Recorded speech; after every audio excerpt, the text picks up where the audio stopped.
Responding to the Venezuelan refugee crisis in Cúcuta and Pamplona in Colombia is the name of our presentation.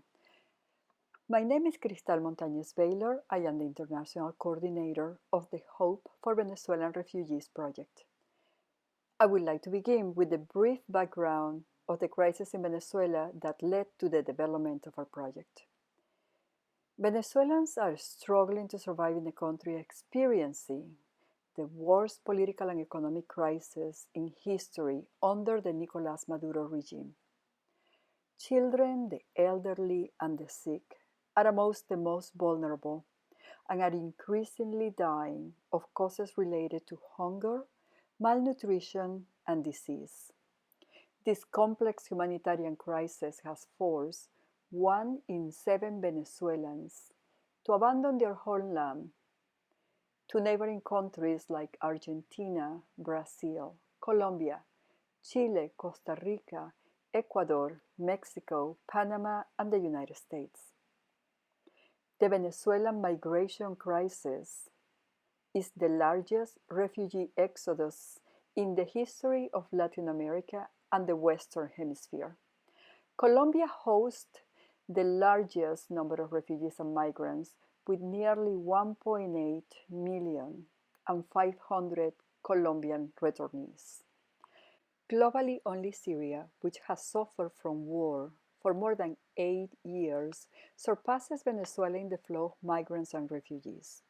According to the United Nations High Commissioner for Refugees and the Organization of International Migration, the number of Venezuelans leaving their country has reached 5.1 million, representing over 17% of the country's total population. No wonder many people are asking, why are Venezuelans abandoning their country? In Venezuela, there is no rule of law. Violence and political instability prevails every single day of our people's life. There is no respect for human rights. There is no justice, no freedom. The minimum monthly salary just changed from $2.53 to less than $1 per month. The annual hyperinflation in 2019 was negotiated between the International Monetary Fund and the regime of Venezuela to 1 million%, when in reality was 10 million%. 1 second, that is now moving. Okay. Unemployment is 44.3%. Crime is absolutely rampant in all the states, in all the cities of the country. Venezuela do not want any more dictatorship. It's been 20 years of dictatorship. Venezuela is definitely a failed state. There is no electricity, no food, no water. And as you can imagine or believe, in the country with the largest reserve of oil in the world, there is no gasoline and there is no gas. The hospitals are collapsed. You can see here actually the images of how the hospitals are looking today in Venezuela. This young boy that you see in front of these policemen, he was protesting, he had cancer. And when he went to protest, he was encountered by all these officials. He died after this protest. He was protesting because he had no medicines or medical supplies to take care of his chemotherapy. There is no health system, and the Venezuelan crisis could cause a public health emergency in South America. Venezuelans are screaming for humanitarian aid, and they want the regime out. When we began the project, and we actually visited Colombia in August 2018, I want you to look at the numbers. There were 3.4 million refugees and migrants that have left Venezuela. Today, it has increased to 5.1 million Venezuelan refugees and migrants have abandoned Venezuela. When we began the project, Colombia hosts the most of all the countries in Latin America, the most Venezuelan, with 1.1 million Venezuelan. Today, Colombia is hosting over 1.8 million Venezuelan and over 500,000 Colombian returnees. Colombian returnees are Colombian citizens that used to live in Venezuela for many years, don't really have ties to Colombia, and were expelled from Venezuela by the dictator Nicolás Maduro. So they have no choice. All of these characteristics has caused the largest exodus in the history of Latin America. In this map on the right-hand side, you will be able to see the countries where usually the Venezuelans are either flying or walking. They used to fly to the US, to Mexico, to Costa Rica. Now there is no funds, there is no money, there is no resources, and they are walking to Brazil, Colombia, Ecuador, Peru, Chile, and Argentina. It takes them sometimes weeks to reach their destination. That's why we created the Hope for Venezuelan Refugee Project. Actually, Isis and I, we are both Venezuelan, as you mentioned, and we were discussing what can we do to help this crisis. So that's how this project came about. We had the contact already with Rise Against Hunger, who is the food donor, and we created a project to help alleviate hunger, which is the #1 issue in this whole crisis, according to the United Nations and the World Food Program.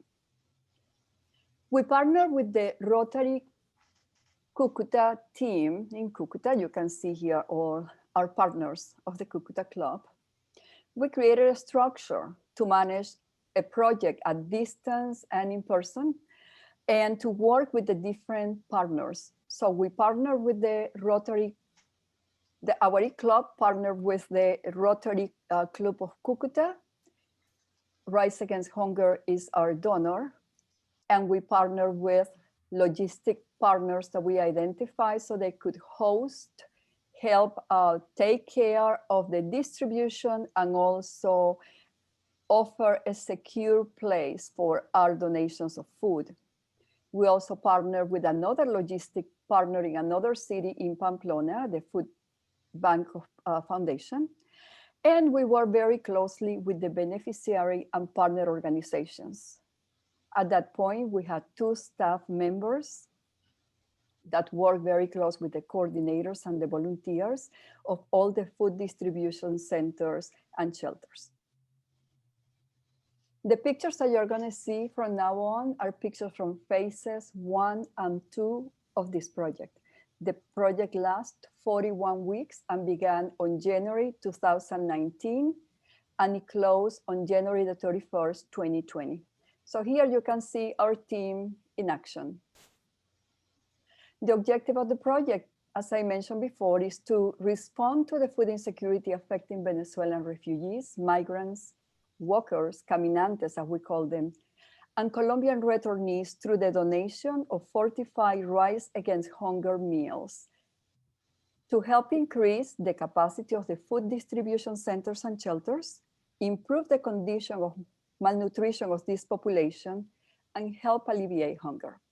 Rise Against Hunger meals are fortified meals made basically out of rice and soybeans.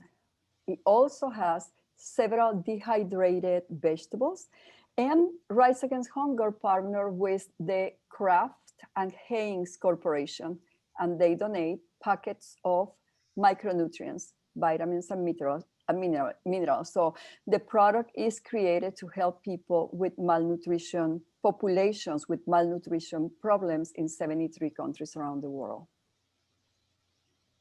This is the first container. We have some pictures of the 240 food containers and 120 food containers were sent from Houston. That means that we shipped more than 46 tons of Rise Against Hunger meals from the port of Houston. You can see pictures of the packing. The container arrived in the port of Cartagena, and the cargo was transported to Cúcuta and Pamplona.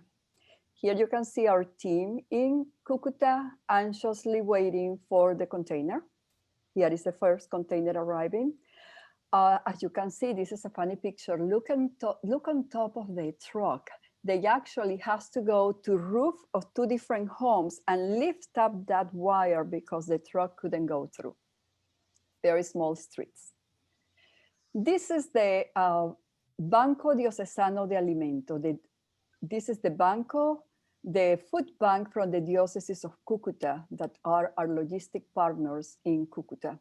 And they safely guard and keep the security and the volunteers and help with the distribution of the donation. This is another container arriving at the food bank of Pamplona. As you can see, it's a different scenario. We don't have equipment that we could rent. It's a very small bank, food bank in a beautiful antique house. And here the volunteers are literally taking 1,320 boxes one by one to securely place them in about 4 different rooms in this organization. Now we're going to see how people pick up their boxes and how they take the boxes into the different food distribution centers and shelters. We created a schedule where every Friday, the projects in Cúcuta will pick up their boxes and the projects in Pamplona will do the same.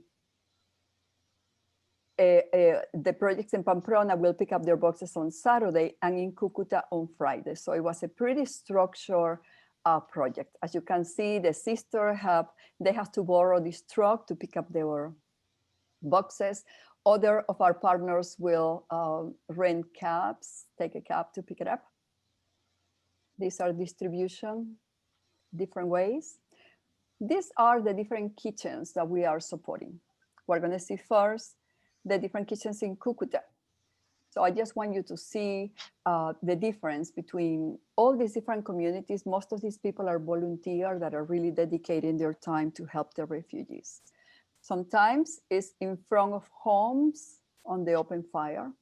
Sometimes we have more structured industrial kitchen. The lady that you see on the bottom left picture is Sylvia Roscott. She's actually the global director for Rise Against Hunger. She was visiting all the different locations. I'm going to go real quick because we're going to see many. We support 14 projects, so the pictures are going to take you to all these different places so you can see how the food is served, how the people are gathered, how they sit to eat. And you're going to see a big difference between Cúcuta and Pamplona. We're still here in Cúcuta, and I want you to notice that these volunteers are giving the food in plastic bags. Every single day, they fill 1,200 little plastic bags with 3 different types of food.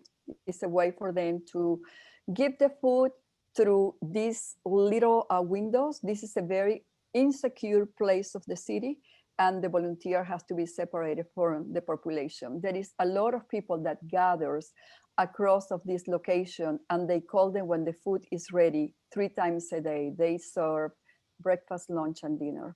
I don't know if you can see the people lining up on the top picture. There we go. This is every single day, 3 times a day.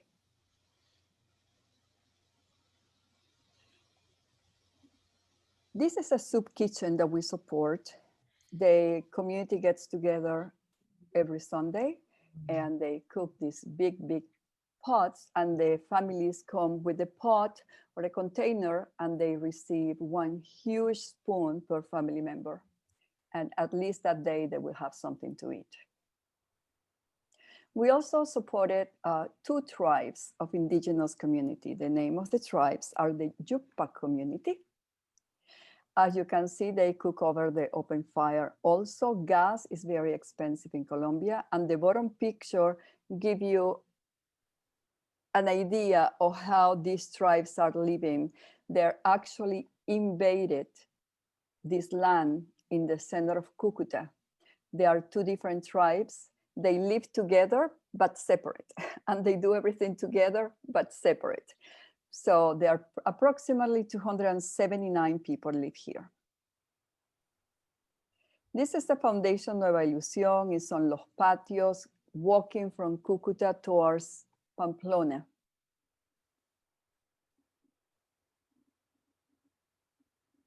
The secondary objective of the project, other than donate Rise Against Hunger meals, is to stimulate the common economy through the purchase of locally produced food commodities to increase the nutritional value of the Rise Against Hunger meals, add a diversity of flavors, and hopefully help reduce the xenophobia towards the refugees and migrants that has been developed throughout all this time of very intense flow of migrants. We really believe that when people no longer need to fight over food, peace will reign. Now you're going to see some of the products that we donate. We donate vegetables and fruits, and oils and chicken and tuna. The amounts depend of the size that each one of these centers will serve, or whether we complement what the resources that they have, or if we are the total donor for the project. You can see our two staff members with their Rotary jackets and the project. This is Fundar Uno. This is one of the first shelters going up into Pamplona. Now you're going to see how the products are received in all these different kitchens.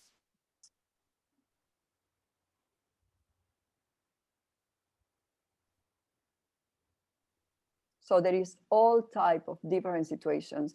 Most of these shelters are homes of very,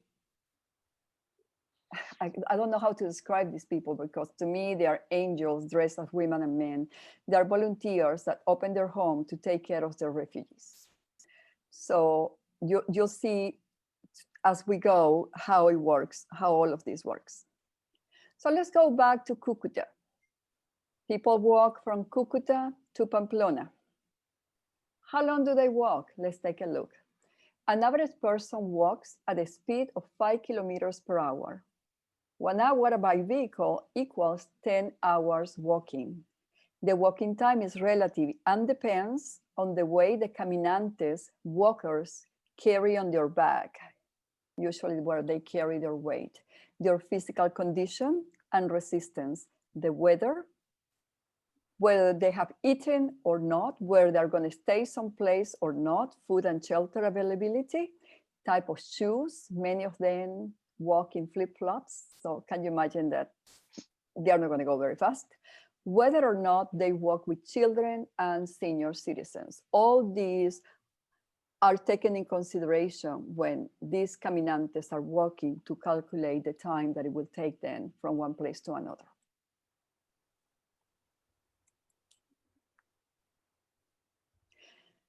We've been working through this route from Cúcuta to Pamplona and almost to Berlin, just a little bit before Berlin. This is the most common route walked by the Venezuelan refugees and migrants. Most of them go to Pamplona or they go to Bucaramanga. From Pamplona to Bucaramanga, it will take approximately 2 days walking.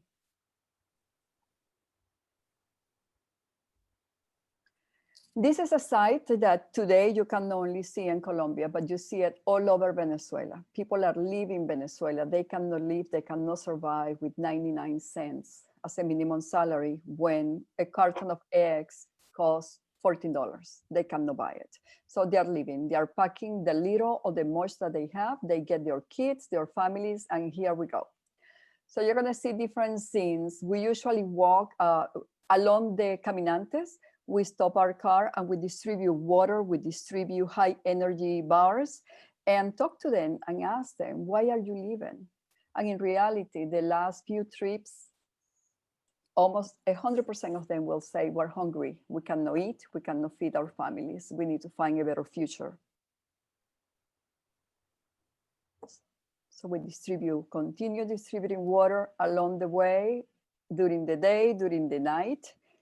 We also, you're familiar with the Bear Hugs for Venezuela project. We distributed, I will say, close to 1,000 teddy bears in all these different roads. They really make a difference. They are a great psychosocial instrument. Kids are tired, they're depressed. They usually don't have anything that they own. Now they have a little friend. We ask them to give it a name and to hug it as their new confidant, and it's being a great tool for these kids. Now, many people walk. Some others have a little bit of money and pay to be transported. Some other gets ride for good driver who stop along the way. He feels like she's always having to justify it. Some other people don't get a ride and have to walk with kids, with no kids, during the day and during the night. This is the red humanitarian road. I'm going to show you in the map where are the shelters from that humanitarian road that we have been supported and those that were closed due to xenophobia. We began here with the Nueva Ilusión, Fundación Nueva Ilusión, and continue along the way to Fundar, Alberto Douglas, Marta, Vanessa, Albergue Chirimoya, continue working in La Laguna, and then we have shelters that got closed. When you look above the map, you can see that it's almost in the highest point of the mountain, and it's a very vulnerable situation and place for the caminantes. Oxygens are getting low, they are hungry, they have no place where they can rest, and they literally have to sleep along the road, very dangerous. The shelter is also closed, so that is the reality. Going up into that route, the kitchens change a little bit. This is the people we work with and we support, and this is what their kitchens look like. This is Carpa Esperanza. This is a missionary organization called Carpa Esperanza. They cook, but they also offer the caminantes socks and shoes and wash their feet and give them medicine because there are so many blisters and so many infections. Due to the lack of water, people sometimes cannot take a bath. And due that they've been walking for so many days, they have develops a lot of fungus in their feet. So it's a very difficult situation. So this is the kitchen of Carpa Esperanza. It operates only a few days a week, from Monday all the way through Saturday, and then they close and open up again. These pictures are from Fundar 1. This is one of the biggest shelters, as you can see, is right along the street. That is the road that takes from Cúcuta to Pamplona. There is a river behind. When this picture was taken, the river was not contaminated. Now the river is contaminated due that there are no public bathrooms for people to use along the way, and the river is being used for those necessities.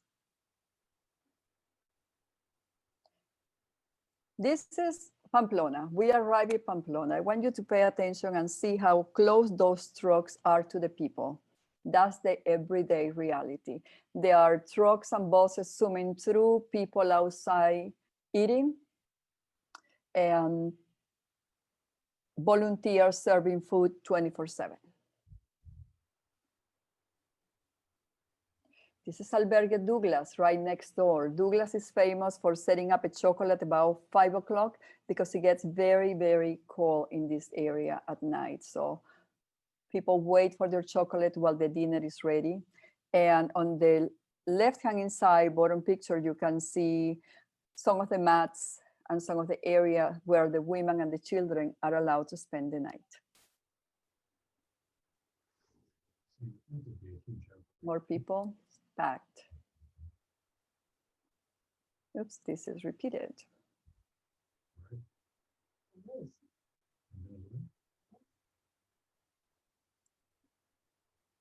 This is up there in the mountain. This is Centro de Apoyo Mary. As you can see, it's very foggy, it's cold. Mary is giving those silver blankets. They are thermal blankets to help people stay warm. Mary is a volunteer. She set up her pans with soup 24/7 every single day. Every single day. This is another shelter a little bit higher in the mountains, Fundar 2, in the area called La Caldera. This is one of the shelters that was closed. right along the road. That's where people eat outside, and they used to sleep inside. When the quarters were full, people will cross the street. And this middle picture that you see, all these are people sleeping covering their face because it's extremely cold in this area at night. During Christmas time, Venezuelans and Colombians have a traditional dish called hallacas.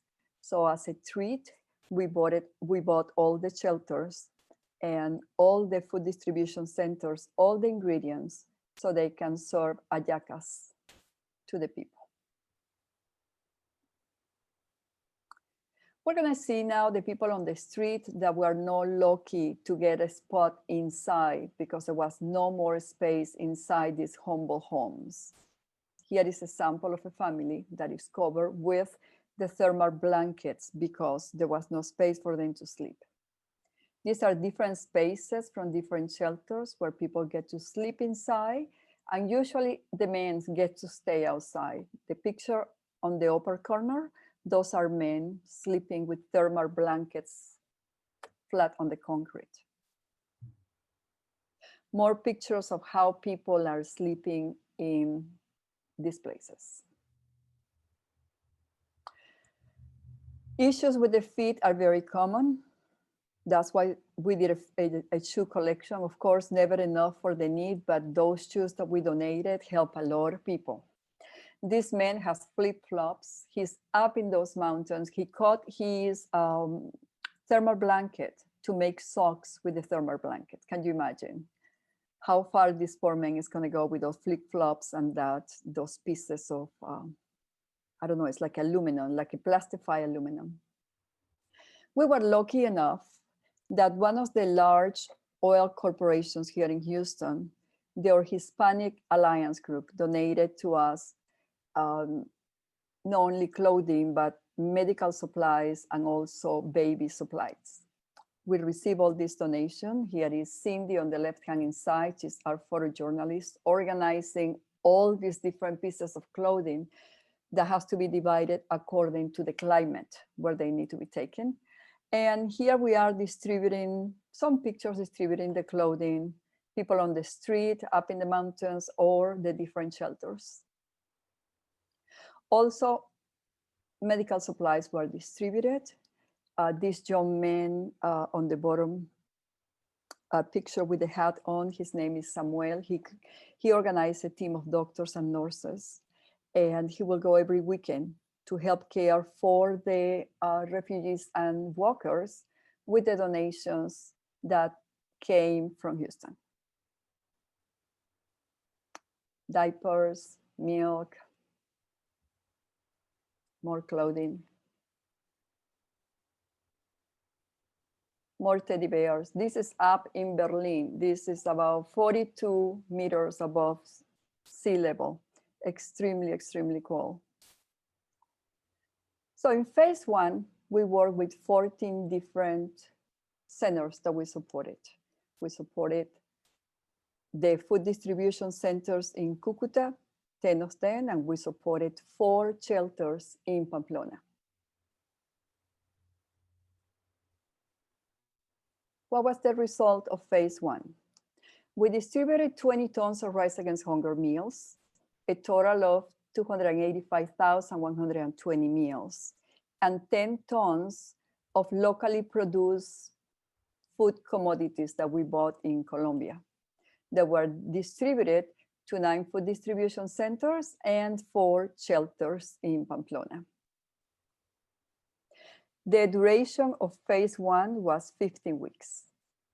These are all the organizations that we work with during the implementation of this phase one, and all the different contributing Rotary clubs that help us raise the 30% of the funds we were responsible for to implement this project, being Rise Against Hunger, the donor for the rest, 70% of the funds. On phase two of the project, we continue working with some of the food distribution centers in Cúcuta and added other centers, like, for example, the indigenous community and the food bank of Pamplona.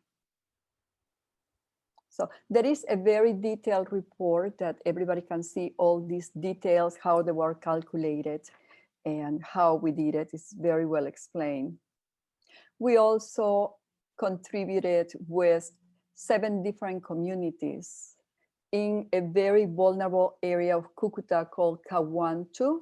We actually helped about 555 families for approximately more than three weeks, for 7 days, for 3.2 weeks. That's how it was calculated accordingly to the amount of food that we have to donate them.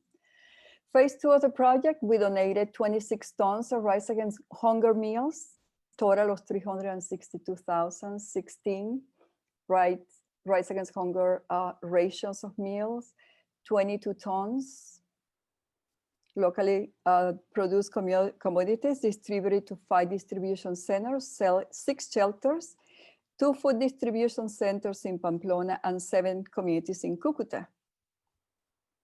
The total duration of this phase of the project was 26 weeks. We added new partners, got away from other partners, and we continue working with a large team on the ground, and also had some Rotary clubs that contributed to make sure that we were able to carry the extra expenses of the Rotary, of the project, considering the Rise Against Hunger committed to finance 100% of this phase of the project. So all the additional donations were used to purchase additional food. What was the result? We donated 46 tons, 647,136 Rise Against Hunger meals were distributed. 31 tons of complementary food were purchased locally. We benefited so far approximately 335,270 refugees. And I copied this information from the Rise Against Hunger website, because I believe that we need to keep the institutionality and work very closely with the donor. So they have listed this number, and it says refugees receive at least 1 hot meal per day. We help 11 food distribution centers, 7 communities in Cúcuta, 6 shelters, and 3 food distribution centers from Los Patios to Pamplona. And the duration of the project was 41 weeks. The result and impact. We responded to the food insecurity in selected distribution centers and shelters as was proposed in the original project. We help alleviate hunger. We help increase the capacity of the food distribution centers and shelters so they could offer better food and larger amounts. We promoted the local economy and help build peace through understanding and cooperation, one individual, one community at the time. Aside from that, we also work very close with the indigenous community and created a project, Women Empowerment, through an interchange of artisans, crafts that these women made. It is very important for the indigenous community to celebrate their Christmas dances, traditional dances. This community was not able to purchase the fabric that they needed for their dances. And the one that they had, it was in very good condition. So they sent a letter and they asked if we could purchase the fabric. In reality, I believe more in exchanging, bartering.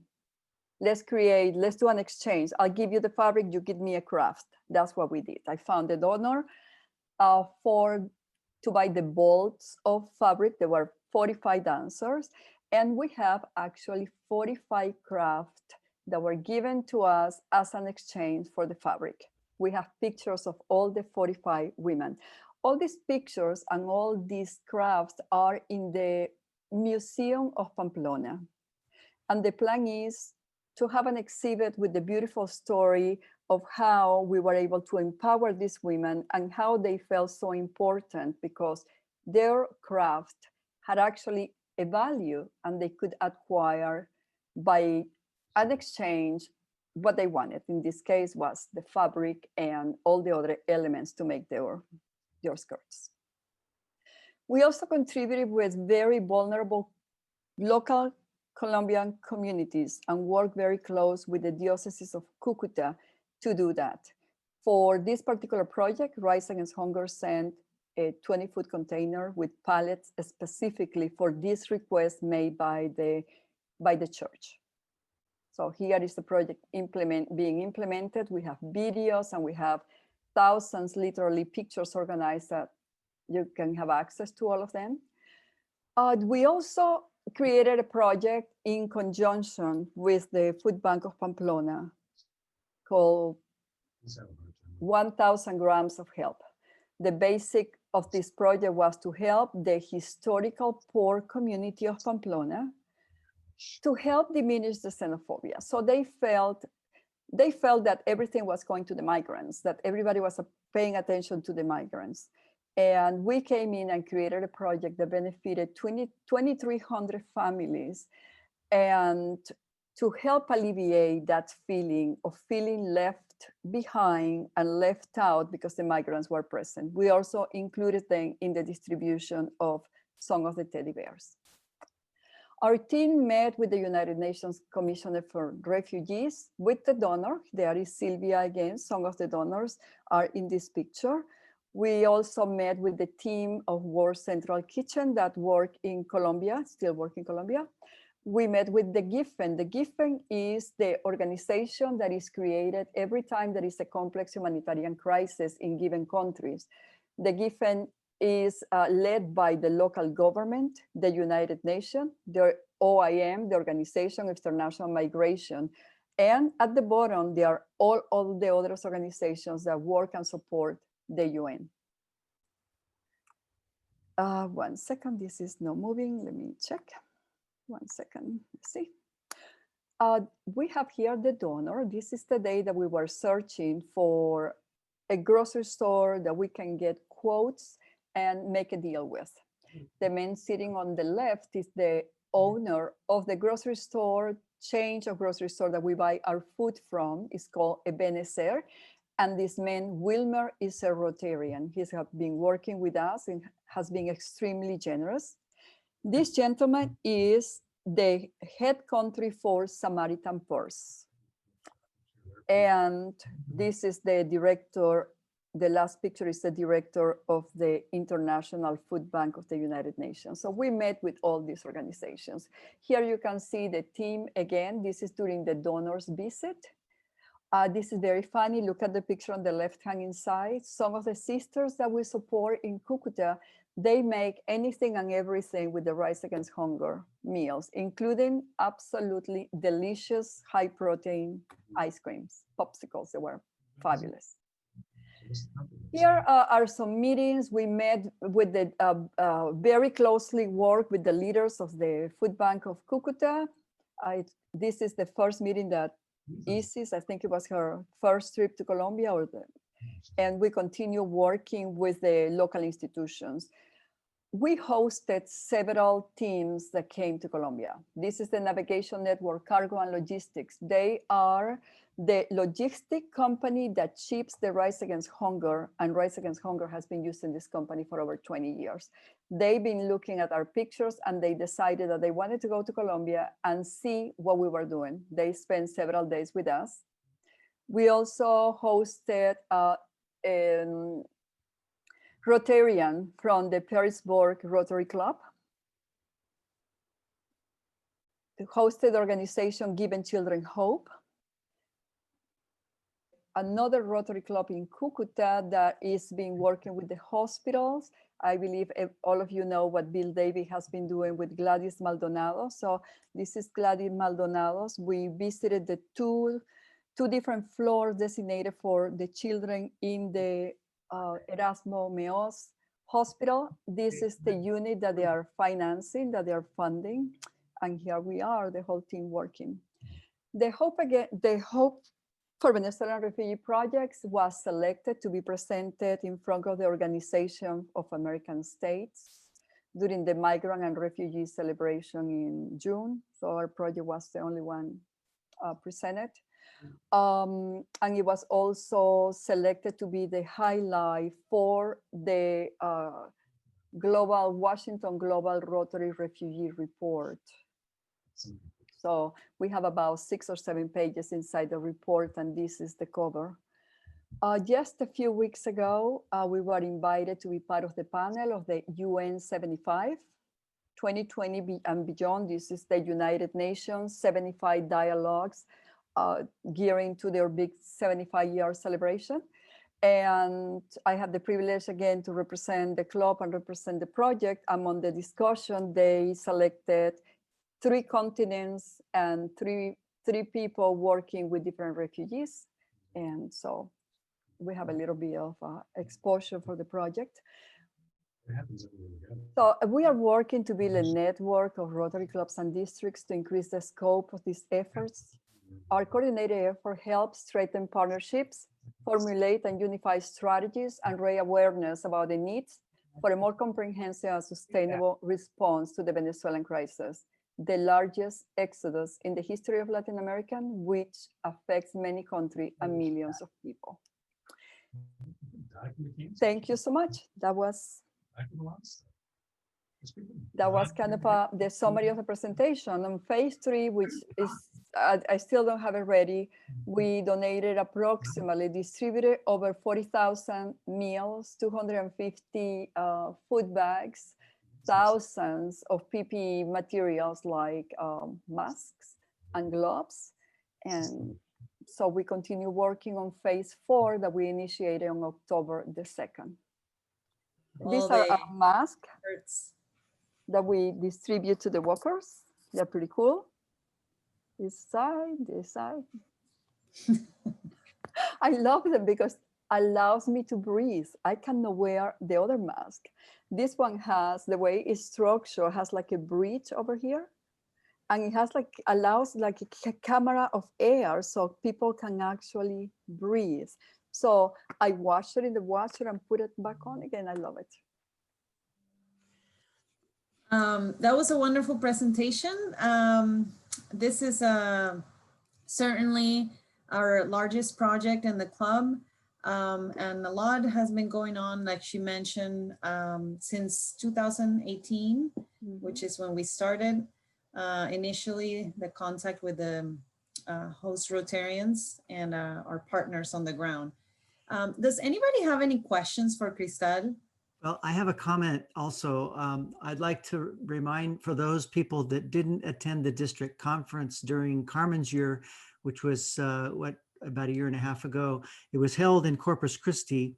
And during that conference, our E-Club was awarded the District Humanitarian Service Award for this work in Venezuela, which is a very prestigious award. Colombia. In Colombia. And so, and also ISIS was awarded the same award. And then last year, our E-Club, Cristal was awarded the Rotarian of the Year award for the same work. So those were the awards that were presented during those times. So please congratulate them for their efforts. It was a great job and great presentation. But I'd like to say something else. I really want to thank the disposition that the club has to support this project, because it has been longer than expected, and the crisis is only getting worse. We're dealing, last night we work on the ground until probably about 12 o'clock, making decisions on things that has to be changed due to the geopolitical situation of Venezuela and the critical situation of Colombia. People are living by the thousand. So for example, places that when I wrote the proposal and submitted to Rise Against Hunger, we calculated approximately, 25 to 50 people. They are serving more than 300 people a day. So this project was approved for 6 months. I actually have to contact the donor and give them numbers of the last evaluation that we did. We keep an evaluation and a register of almost everybody, I will say 75% of the people that go through the centers, is impossible if we don't have somebody dedicated to just write the data of the people. We take name, last name, they take their ID number.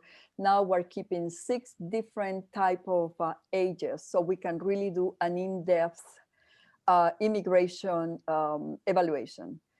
Let me tell you that from end of April to end of September, we were the only group that has the data. Nobody else was taking data. Nobody else was working on the ground. We were the only donor. The situation on the ground is very critical. My last meeting with Rise Against Hunger, I have to explain and ask if we could shorten the duration of the project to 4 months, because there is no way that the funds that we have are going to be enough with the increase on the migration. It has increased tremendously. I'll give you an example. One of the small shelters, very small, we projected 80 people per day for shelter Douglas, Albergue Douglas. I got a report from Douglas 2 days ago. He gave 165 breakfasts, 256 between lunch and dinners. There is a big difference between 80 to 400 and some. So it's a critical, very critical situation. People, the condition of the Venezuelan people are indescribable. They get, let me put it this way. This is a situation. Families are coming with no money. They have no food, they have no water. Cell phones are stolen in the green ways that they are trying to come in because the borders are closed. The people that are able to get through are very traumatized, and their condition and the condition of their children are really undescribable. I work in Pakistan for 12 years, so I have experience with crisis. I never seen anything like it, because when I work in Pakistan, I saw, oh my God, this is hell. No, Colombia is hell and Pakistan was heaven. It's just that when we don't have a point of comparison, it's difficult to compare. So why Pakistan was heaven? Because Pakistan has all the organizations were aligned. There were plans, there were strategy, there were government strategies. Here in Colombia, everything is ad hoc. It's worse than it was when we began in 2018, because the migration has gotten totally, absolutely out of hand. They have no way to control it, and they don't know what to do. So that's the situation that is going on right now. Thank you, Cristal. It's Yes, tough. we understand it's a very very sad situation, and it's we're very lucky to have somebody as passionate as you for the subject, and is willing to take the time to make all of these. But I have good news. There's the good news. We hire a young man that has been a blessing. His name is Hector Sandoval, and Hector is Colombian, but he has worked with international organizations. He understands high standards, he understands strategy, he understands migration. He used to work for Tierra de Tierra de Hombres, and he worked for World Vision in Colombia. So he already knew and have personal relationship with all the shelters and all the centers that we work. So it's been excellent, because we've been working a lot on problem resolution and conflict resolution, and he has tremendous experience. So it's been very fulfilling, great learning experience. Can I launch a poll? Can I launch a poll? Here we go. How did you enjoy Cristal's presentation? So we have a few minutes left, and I wanna just give the chance to the crowd to see if anybody has any questions. I know it's a lot of information. Yes, Renata. Hi, good afternoon. I would like to ask if you have any information about the people that came to Argentina. I live in Buenos Aires, and if you are in contact with these people that are living in our country now. I don't. I don't have any contact with the diaspora living in Argentina at this point. I used to when there were leaders. I've been an activist for 20 years in the defense of the freedom of my country. So I used to lead all the teams around the world. We used to have leaders in Argentina with so much movement. The same people have moved to other places. They are not involved anymore. 20 years is a long time to be involved in a cause that is just crisis after crisis, Right. whether it is political or it's economic. So a lot of people have switched and changed and moved, and so I don't. I'm so sorry. No, thank you. But there has to be Venezuelan in Argentina, and the best way to find people most likely will be through the Facebook groups. Okay, thank you. Thank you. Yes, you're welcome. You were incredible. Thank you. Thank you. Thank you. But Anyone I else? have to say that there are different components for a project, right? Money is money, and money can be access. Food, we know that we can have access, food, money. But if there is not a team, a local team that is willing to host the project, like the E-Club of Houston, and is there no volunteers that the one we're working with, this project could not be possible. So I believe that the human resources that the different teams bring in, our club, keeping track with the eagle eye of the finances and the funds, the volunteers dedicating their time, and all the other people doing what they are supposed to do. If the E-Club was not involved, there was no project, let's face it. That's the bottom line. And if the volunteers were not there, we couldn't afford to have volunteers. So what is the money and the food good for? No. So that's what I did, the little schedules, so you could see how important this club, the Rotary Club, and the human resources. And at the beginning, when Isis and I used to work together, Hello? all this came from this work. So it has developed into something bigger. And I really appreciate that the club has been engaged, because it's a responsibility for you, for me, and for everybody. But this is the beginning. This is where it all starts. So this club has been the foundation and continues being the motor behind the project. So I just want everybody to know that. Without you, this project could not happen. Notice there's only one answer here. Yeah, we have to say we were a very small club before this project in terms of the impact and the level of projects that we engage with. And this project forced us to expand our team, the way we manage the finances, the way we organize ourselves. So it really pushed our club in a very good way.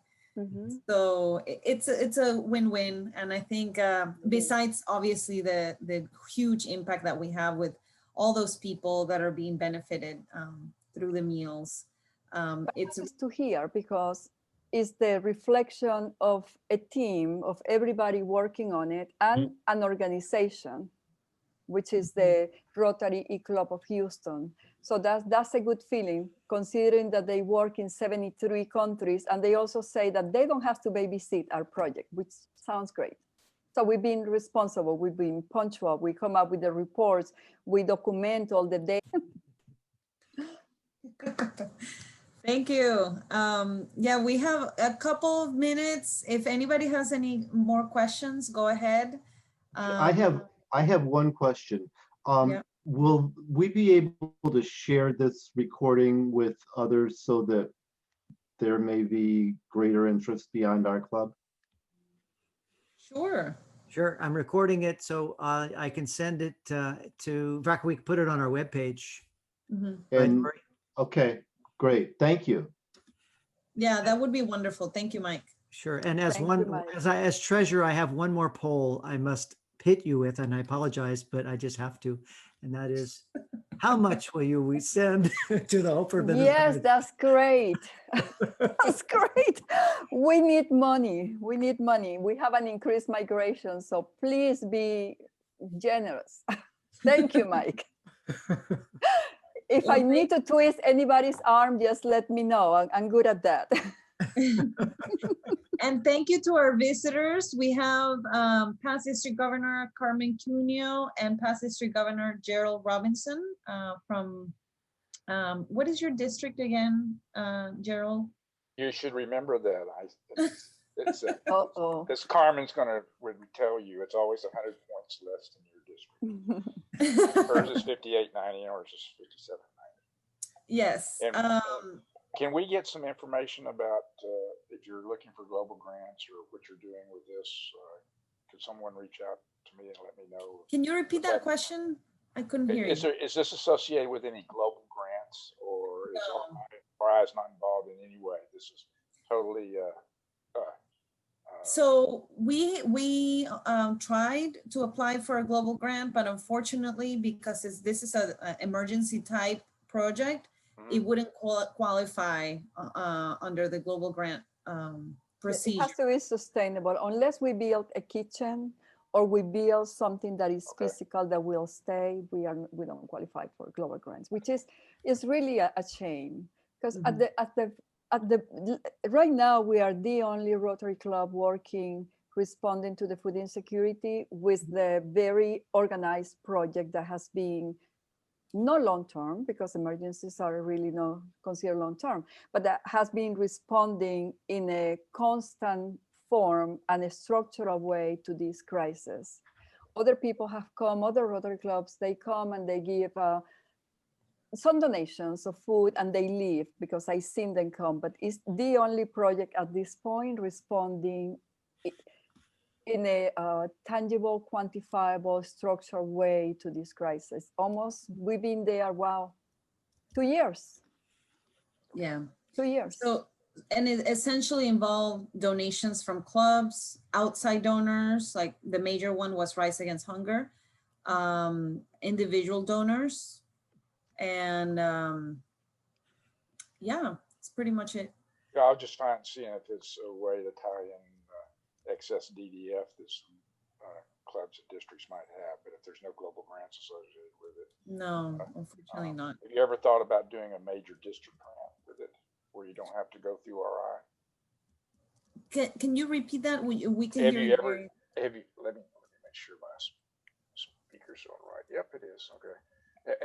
Have you ever thought about doing a district grant? Just a district grant where you could. No, we haven't tried that.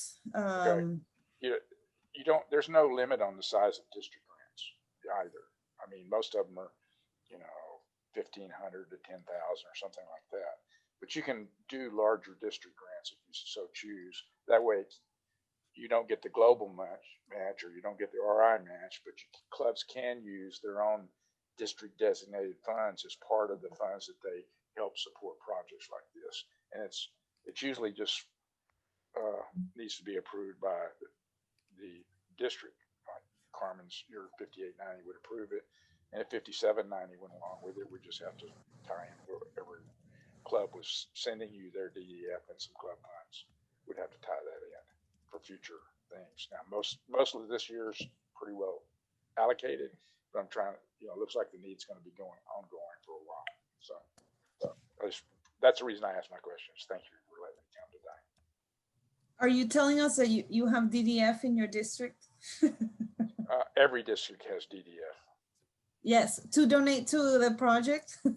Well, they've got to find it's a process, Yeah, I Carmen understand. can tell you what it's like, but it's a process that you have to go through. Yeah. Yes. Unfortunately, yes. with most districts, it's divided between what you can use for district grants and what you can use for global grants. And if it's not a global grant number associated with it, then you can't apply that DDF to it, but you can apply district grant DDF to whatever you want to, as long as it meets some of the elements of what RI's focus is. Right. And feeding the hunger is certainly one of them. Well, thank you for the suggestion. We'll definitely explore that. Does anybody else have any more questions or comments? only on how to donate. So let me share my screen if I might. If you go to the website, rotaryeclubhouston.org, which looks like this on the screen. And if you go down to the bottom right-hand side, you can either send your check payable to Rotary E-Club of Houston right there at that address, that PO address.